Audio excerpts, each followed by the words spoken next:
Tunde Odunlade. What a name. Here, Tunde Odunlade, you are thinking of art because he's the quintessential art man.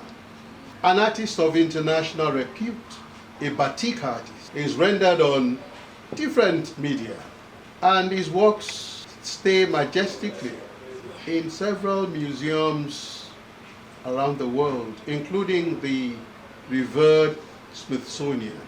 He's been an adjunct professor in universities abroad, taking the knowledge of his work to lots of citizens of the world.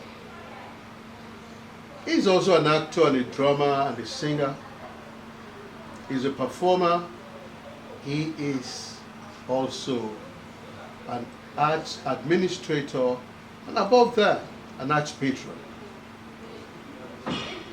He's done so much in diverse ways, and we're going to be bringing you some of the milestones of his footprint on the world of the Nigerian theatre. We welcome you, Chief Tunde Odunlade, the son of Ile-Ife. Tell me, what excites you in the theatre? Now, let's begin from today before we go backwards.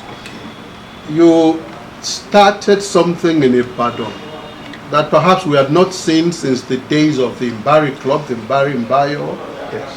in Adama Simba. Yes. And that's providing a fertile ground where people can come, people of diverse interest in the arts. Yes. And that's the Tunde Odunlade Arts Gallery Yes, sir. in the bustling Ibadan metropolis, Bodija to be precise. Yes, sir. What did you think you missed that you wanted replicated here? Thank you very much. Anything art, culture, and ultimately tourism, Ibadan has always been the center. Lagos was to reflect when Ibadan was really, the place where all this cultural and artistic development took place. You just mentioned Mbari Club. How do you talk about development of art, the roots of art in Nigeria, and forget Mbari Club, when the likes of Professor Wole Soyinka, Professor Chinua Achebe, Demazin Woko, Professor Bruce Onobrapeya, Chief Odunlade, Chief Ulibaya, Okigbo, and a host of others brought themselves together here in Ibadan at Adama Simba Mbari Club to start what will become the contemporary art and cultural development of Nigeria. And that took place back in the early 60s, to be precise, started in 1961. And ever since, those who become stars in art and cultural practice in the country pass through this section of Ibadan. And after that, what do you then see happen? Ibadan then became a place that, that appeared nothing was happening. And yet there are lots and lots of artists. And when I say artists, I mean artists in all its ramifications. Visual artists, performing artists, literary artists, even architectural artists. Because Demazin could domicile here in Ibadan. And so, but because there was no space where everybody could come together, apart from the University of Ibadan, the Ibadan Art Renaissance at the point, Ibadan Art Renaissance came at a point and came and went. And so every now and then you have these groups of people coming together, and before you know it, they disappear again like a moonlight trick. And yet, this is a place where who is who in the Nigerian contemporary art had its roots. So I said to myself, can it continue like this? And I'm one of those who don't like, complaining. I don't join the bandwagons of complainers. I just act. When I identify a problem, whatever the kind of problem it is, and wherever it is emanating from, bottom line is there is problem on the ground. And what is our problem? I identify it, and the next thing to do is to profile solution to that problem. That's the kind of person I am. So when I saw that Ibadan deserves more than it's getting in the cultural and art milieu ambient of Nigeria, I said, we need to do something. Boluwaban Sheririmba mi Aloshi. Corona came in 2019. I returned to Nigeria right around that time. And we thought it was something that would come and go in 2 months, 3 months. But we were wrong. 2020, January, February, March, and this thing, started going on a very high, at a very high scale, that you could just see that it didn't appear as something that would go soon. So I said to myself, and I saw the way people were also responding to it.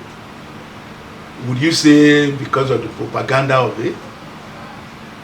No, because Corona really exists. So you cannot say it's propaganda. Is it being blown out of proportion? Maybe.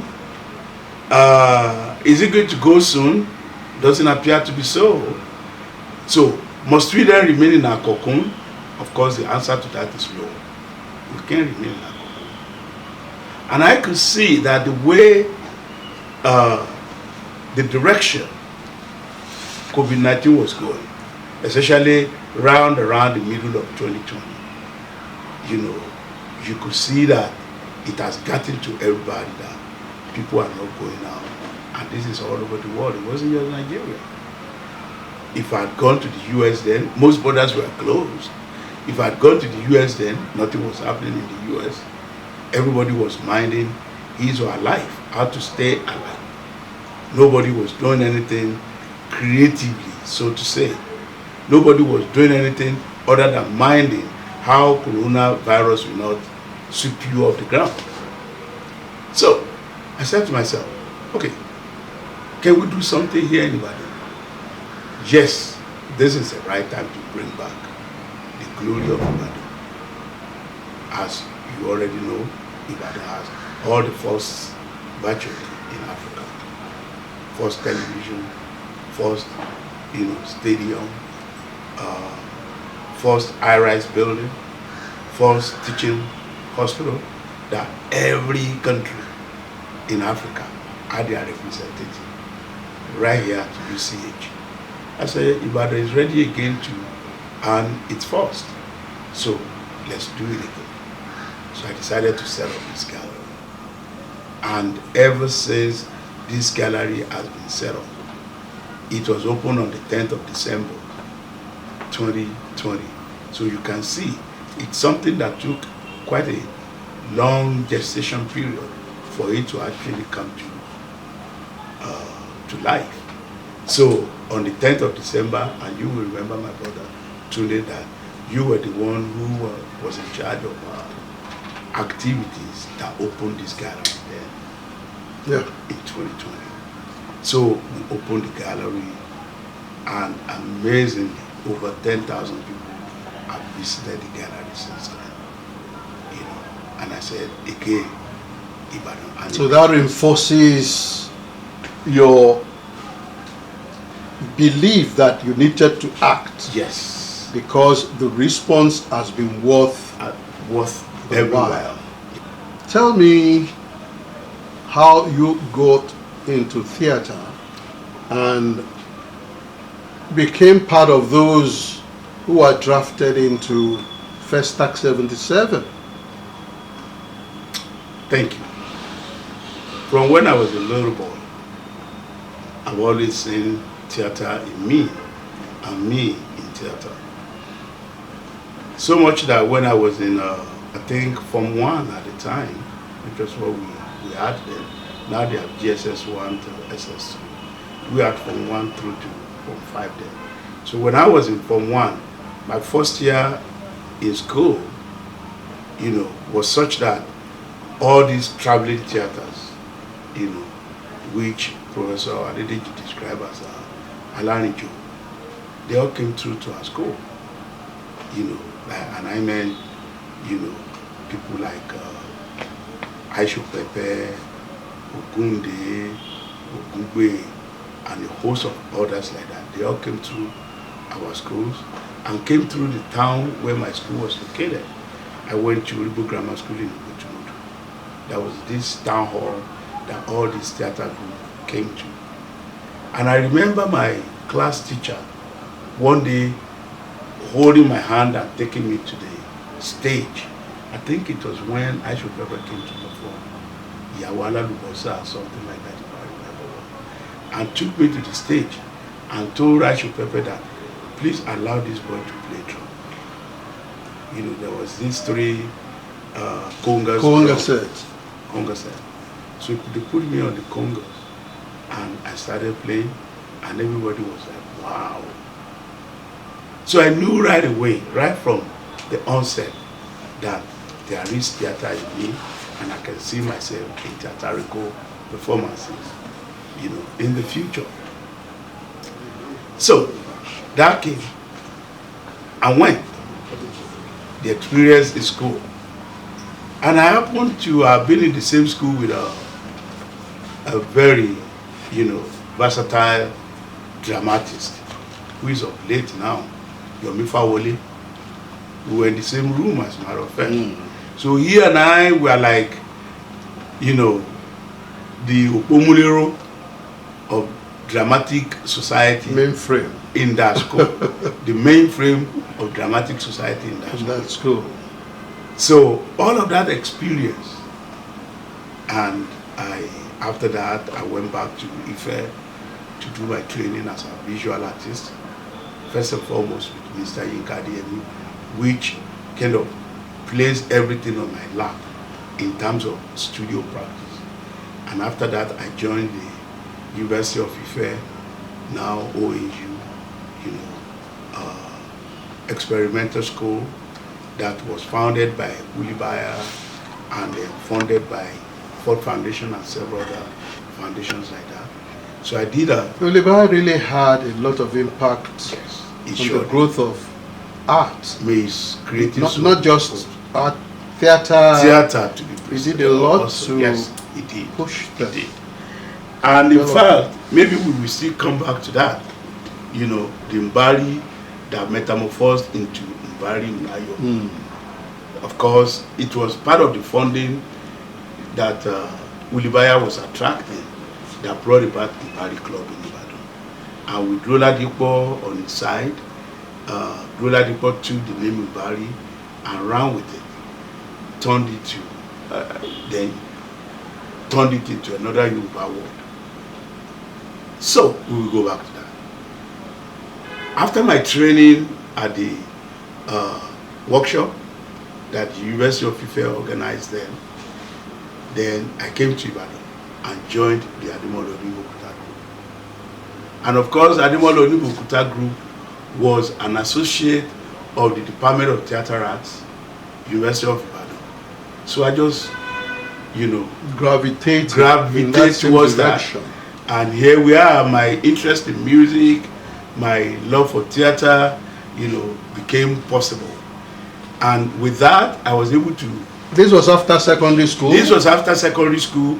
And after my training as an artist, so this must have been around 73, 74, 75 was when I finished the University of training. Then came to Ibadan to join Adimolo Onibokuta.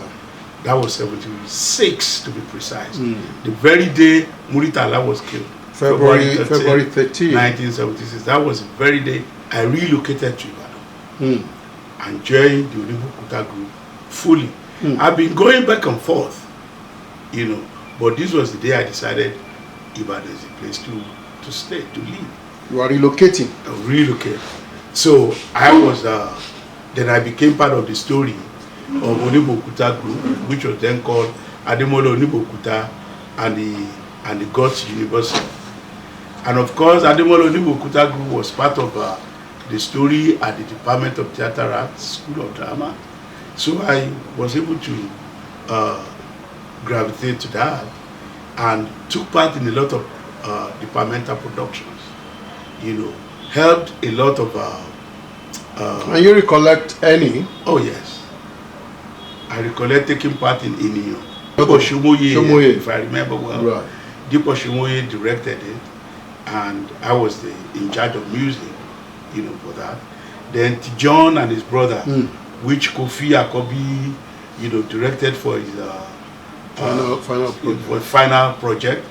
Then one other one by Zulu Adigwe, you know, and of course, you know, the play by Uncle Tuji Ilano and then Uncle Jimmy Sholanke. I was part of the background crew. You know, I can't think of that's Obatala wa fún wa lọ́mọ o káyédire ọ̀tọ̀ làwọn tí wọ́n ti fọ́ lójú ọ̀tọ̀ làwọn tí wọ́n ti rọ lẹ́sẹ̀ o fún wa lọ́mọ o káyédire. Day of the Deities. I took part in that and several other productions right in that. So it was easy towards the end of 76 when they were recruiting, when they were auditioning for Langbodo to be the drama entry for Nigeria during Festac. So all the members of Onibokuta group were invited automatically. And they just had some audition for us, and we all passed the audition because everything they needed was in us: acting, music, whatever. So I got into that, you know, group, and we started rehearsing in Ibadan. You know, even though I had a house, you know, living in a job, but they still felt like that we must be calmed, you know, in an hotel. So Odunlade Hotel, which is just at the backyard of my house, was where I was camped. You know, and several other. Some people were in Davis Hotel, KS Motel, and so on and so forth. So I was in Odunlade Hotel, and guess what? Odunlade Hotel was the place, was the melting pot. Sam Loco, Achilles Kikeru, all of those, Marty Marion, everybody, Madadzi, who were part of that, you know, exercise. They all converged at Odunlade Hotel. So we enjoyed ourselves so much. That's right. You know, and so the rehearsal for Langbodo started right there, and after that we were moved to Lagos. First we were moved to University of Lagos, and we were staying in some of the hostels, you know, before Festac Town was ready. So by the time the Festac Town was ready, which was towards the end of 1976, we were then moved to Festac Town, and they gave each one of us a flat, and which we were made to understand that that was going to be our own, you know, property. Who made you to understand that? Yeah, the company, the National Drama Troupe management, told us that we are going to, each one is going to own his or her own apartment. But what then happened? At the point, the way it happened was we had some members of the troupe who were civil servants or some, workers in their different states, of which they were being given 2 naira per day, in addition to whatever their salary was, wherever they came from. But some of us who were from the private sector, we were put on scale, and I think I was on level 8, step 6, whatever, I can't quite remember. So some of those who came from these different places, when they put their 2 naira per day together with their salary from wherever they came from, they could see that they were being underpaid. Even Ebenezer, who was the smallest among us from Ihiala, one of the Okachama of Ihiala dancers, that you want to call the Achilogu.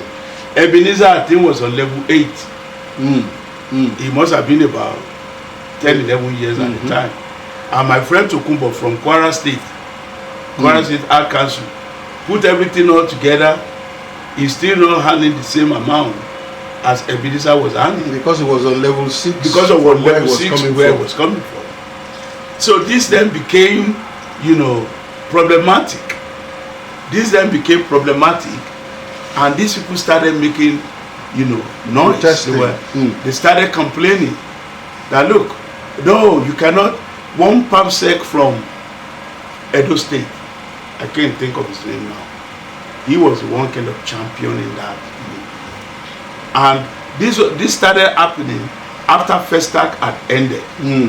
Festac began in January 15th and ended in February 12th. But we were still kept, being the National Drama Troupe and also the National Dance Troupe that was headed by Oba Agbenga Shonugade. And that troupe, so they were like the sister group. That point where the intrigues were setting in at the plan to start the National Dance Troupe and the National Drama Group is a good place for us to stop today. Federal government had a plan to start both groups, but there were a lot of things that had not been taken into consideration and to be resolved properly. How are they resolved? Or how are they resolved? We will continue on that and more when we return with Tunde Odunlade on the next episode of the Tunde Laniyo podcast entitled The Nigerian Theatre Witnesses to History. You can join us on new episodes of the Nigerian Theatre Witnesses to History by coming on to the Tunde Laniyo podcast platform on YouTube. And you can look at the bell icon for subscribe. When you click on it, you'll be given notifications when new episodes are available. I can tell you that new episodes are available every Thursday evening on the Tunde Laniyo podcast, and we'll continue to engage with those who have made a mark on the Nigerian theatre scene in the different fields. We are talking now with Prince Tunde Odunlade, who is more known as a visual artist, but is also been involved with performance and other areas of art administration. Until then, it's bye from me.